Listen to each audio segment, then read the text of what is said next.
안녕하세요, 여러분. 오늘부터 새로운 시리즈 국뽕을 시작합니다. 국뽕이라는 말이 좀 우스꽝스럽게 들릴 수도 있지만 사실 우리나라가 세계적으로 정말 자랑할 만한 것들이 정말 많거든요. 그 첫 번째 이야기로 대한민국이 어떻게 반도체 강국이 되었는지, 그리고 지금 우리가 세계에서 어떤 위치에 있는지에 대해 말씀드리려고 합니다. 정말 놀라운 이야기들이 많으니까 끝까지 함께 해주세요. 여러분, 지금 이 순간에도 여러분이 들고 계신 스마트폰, 집에 있는 컴퓨터, 자동차, 심지어 냉장고까지 모든 전자기기의 핵심에는 반도체가 들어있어요.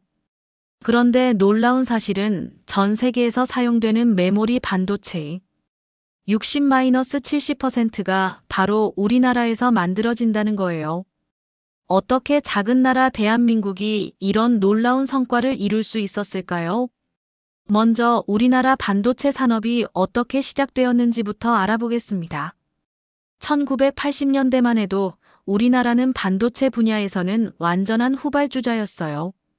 미국, 일본 같은 선진국들이 이미 기술을 독점하고 있었고 우리는 그들이 만든 반도체를 수입해서 쓸 수밖에 없었죠. 하지만 우리나라 기업들과 정부는 포기하지 않았어요. 1983년 삼성전자가 64KB D-RAM 개발에 성공했어요. 지금 기준으로 보면 정말 작은 용량이지만 당시로서는 엄청난 기술적 성과였어요. 이것이 바로 한국 반도체 산업의 출발점이었습니다. 하지만 선진국과의 기술 격차는 여전히 컸고 따라잡기 위해서는 엄청난 노력이 필요했어요. 당시 우리나라가 선택한 전략은 정말 과감했어요. 메모리 반도체라는 한 분야에 모든 것을 걸고 집중 투자하기로 한 거예요. 다른 나라들이 여러 분야에 분산 투자하는 동안 우리는 메모리 반도체 하나에 모든 역량을 집중했어요. 지금 생각해보면 정말 위험한 선택이었지만 결과적으로는 대성공이었죠. 1980년대 후반부터 1990년대에 걸쳐 정말 치열한 경쟁이 벌어졌어요. 삼성전자를 비롯한 우리나라 기업들은 일본, 미국 기업들과 정면 승부를 벌였어요. 기술 개발에 막대한 돈을 투자했고 전 세계에서 우수한 인재들을 영입했어요. 그리고 24시간 연구 개발에 매진했죠. 특히 인재 양성에 정말 많은 투자를 했어요. 우리나라 젊은이들을 미국 최고의 대학에 유학 보내서 최신 기술을 배워오게 했고 국내에서도 반도체 관련 학과를 대폭 늘렸어요. 또한 외국에서 일하던 한국인 과학자들을 적극적으로 영입해서 우리나라 기술 수준을 높였어요. 그런데 1990년대 중반 우리에게 큰 시련이 찾아왔어요. 바로 반도체 가격 폭락 사태였어요. 공급 과잉으로 인해 반도체 가격이 반토막 이하로 떨어진 거예요. 많은 해외 기업들이 반도체 사업을 포기하거나 축소했어요. 하지만 우리나라 기업들은 오히려 이 기회를 활용했어요. 삼성전자와 LG반도체, 현재의 SK하이닉스는 이 위기를 기회로 삼았어요. 경쟁사들이 투자를 줄이는 동안 오히려 투자를 늘려서 시장 점유율을 확대한 거예요. 정말 담대한 결정이었죠. 남들이 겁낼 때 우리는 더 과감하게 간다는 정신으로 위기를 기회로 바꾼 거예요. 그 결과 2000년대에 들어서면서 우리나라는 메모리 반도체 분야에서 세계 1위로 올라섰어요. 삼성전자가 세계 1위, SK하이닉스가 세계 2위를 차지하게 된 거죠. 정말 놀라운 성과였어요. 불과 20년 만에 후발주자에서 세계 최고로 올라선 거예요. 하지만 여기서 멈추지 않았어요. 2010년대에 들어서면서 스마트폰 시대가 열렸고 메모리 반도체의 수요가 폭발적으로 증가했어요. 우리나라 기업들은 이 기회를 놓치지 않았어요. 더 빠르고 더 작고 더 효율적인 메모리 반도체를 개발해서 시장을 주도했어요. 특히 3D 낸드 플래시 메모리 기술에서는 세계 최고 수준을 자랑해요. 기존의 2D 구조에서 3D 구조로 바뀌면서 더 많은 데이터를 저장할 수 있게 되었는데 이 기술에서 우리나라가 세계 최초로 상용화에 성공했어요. 현재 삼성전자는 200단 이상의 3D 낸드 기술을 보유하고 있어서 세계 어느 나라도 따라올 수 없는 수준이에요. D-RAM 분야에서도 마찬가지예요. 현재 가장 최신 기술인 DDR5 D-RAM에서도 우리나라가 선두를 달리고 있어요. 더 빠른 속도, 더 낮은 전력 소모, 더 큰 용량을 구현해서 전 세계 고객들의 찬사를 받고 있어요. 그렇다면 현재 우리나라의 위치는 어떨까요?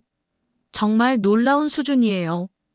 전 세계 메모리 반도체 시장에서 한국이 차지하는 점유율이 60-70%에 달해요. 이게 얼마나 대단한 건지 아시나요?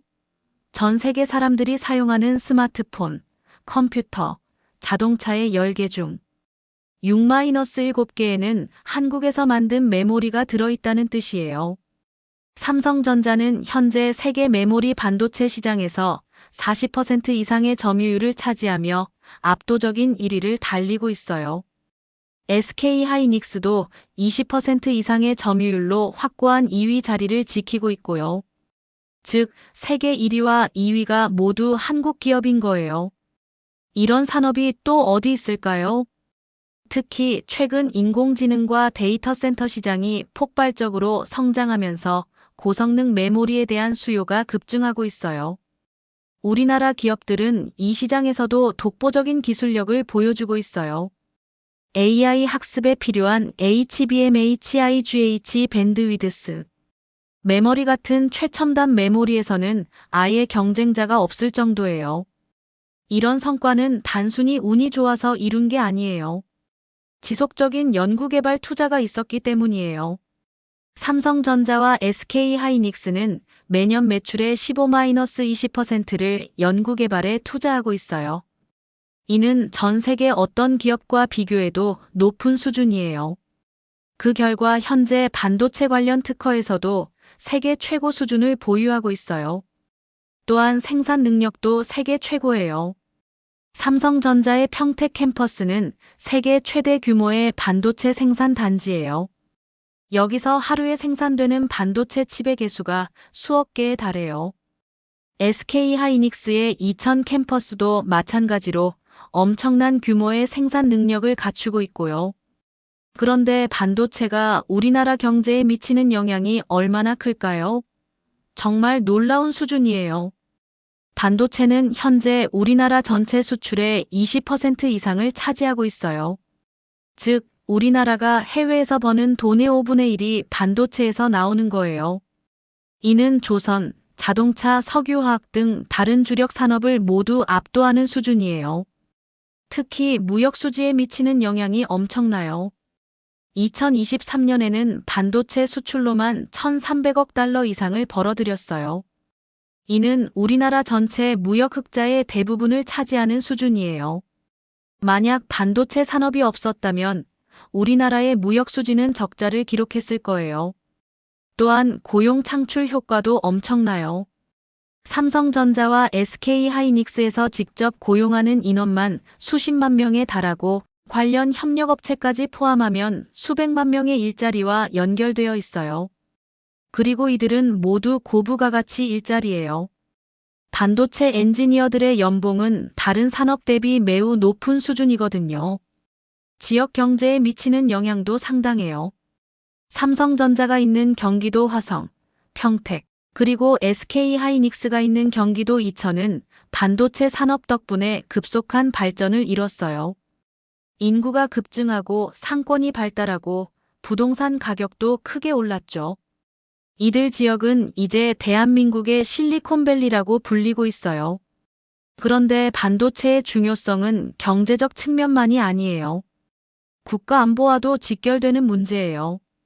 최근 미중 무역 갈등에서 반도체가 핵심 쟁점이 되고 있는 것을 보면 알 수 있어요.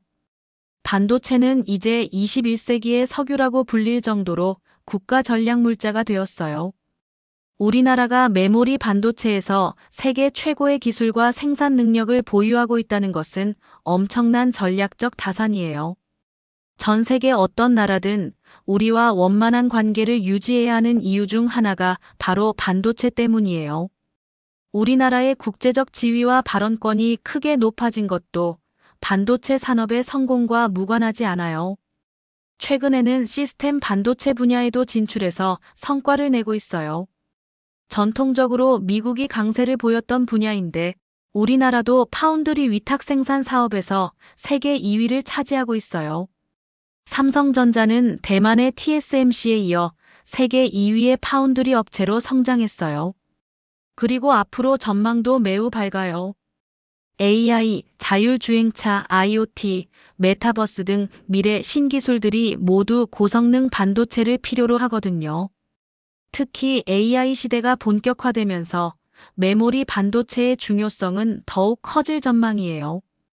우리나라는 이미 AI용 고성능 메모리에서 독보적인 기술력을 확보하고 있어서 미래 시장에서도 계속 선두를 달릴 것으로 예상돼요. 물론 도전도 있어요. 중국이 국가 차원에서 막대한 투자를 하며 추격하고 있고 미국도 반도체 제조업을 자국으로 다시 가져오려는 리쇼어링 정책을 추진하고 있어요. 하지만 우리나라가 축적한 기술력과 노하우, 그리고 지속적인 혁신 능력을 생각하면 충분히 경쟁력을 유지할 수 있을 거예요. 특히 우리나라의 가장 큰 강점은 속도예요. 새로운 기술을 개발하고 상용화하는 속도가 세계 최고 수준이거든요. 다른 나라들이 계획을 세우고 있을 때 우리는 이미 양산을 시작하고 있어요. 이런 스피드가 우리나라 반도체 산업의 핵심 경쟁력이에요. 또한 우리나라는 반도체 생태계가 매우 잘 갖춰져 있어요. 반도체를 만들기 위해서는 수백 가지의 소재와 부품, 장비가 필요한데 이들 대부분을 국내에서 조달할 수 있어요. 이는 다른 나라들이 쉽게 따라할 수 없는 우리만의 강점이에요.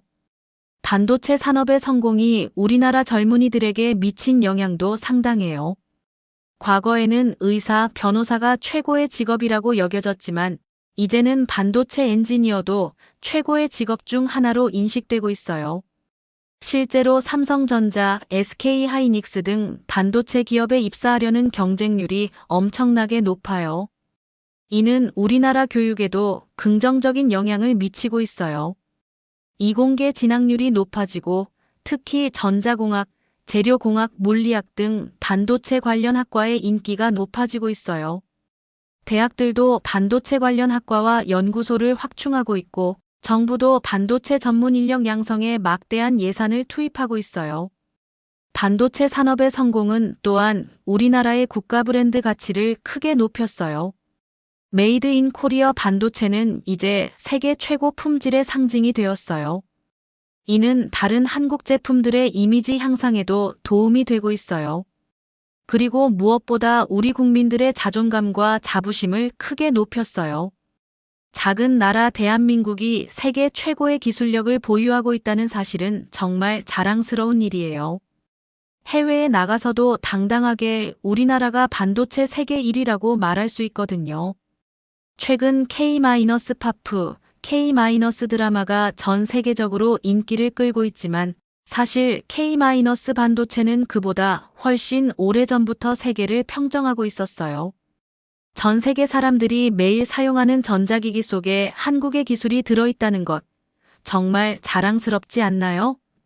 물론 앞으로도 계속 노력해야 해요.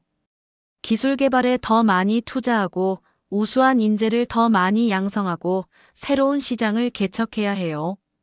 하지만 지금까지 보여준 성과를 보면 충분히 미래에 대해서도 낙관할 수 있을 것 같아요. 반도체는 정말 산업의 쌀이라는 말이 어울려요. 쌀이 우리 식생활에 없어서는 안 되는 주식인 것처럼 반도체도 현대 문명에 없어서는 안 되는 핵심 소재거든요. 그리고 그 핵심 소재를 우리나라가 세계 최고 수준으로 공급하고 있다는 것, 정말 대단한 일이에요. 여러분, 오늘 스마트폰을 볼 때, 컴퓨터를 사용할 때 그 안에 들어있는 메모리가 우리나라에서 만들어진 것일 가능성이 60-70%라는 사실을 기억해 주세요. 그리고 그것을 만든 것이 바로 우리나라 사람들의 피와 땀과 노력이라는 것도 잊지 말아주세요. 대한민국 반도체 산업의 성공 스토리, 정말 자랑스럽지 않나요? 이것이 바로 진짜 국뽕이에요. 과장이 아니라 실제로 세계 최고 수준이니까요. 다음 시간에는 또 다른 자랑스러운 우리나라의 이야기로 찾아뵙겠습니다. 오늘도 자랑스러운 대한민국 국민으로서 뿌듯한 마음으로 하루 보내시기 바랍니다.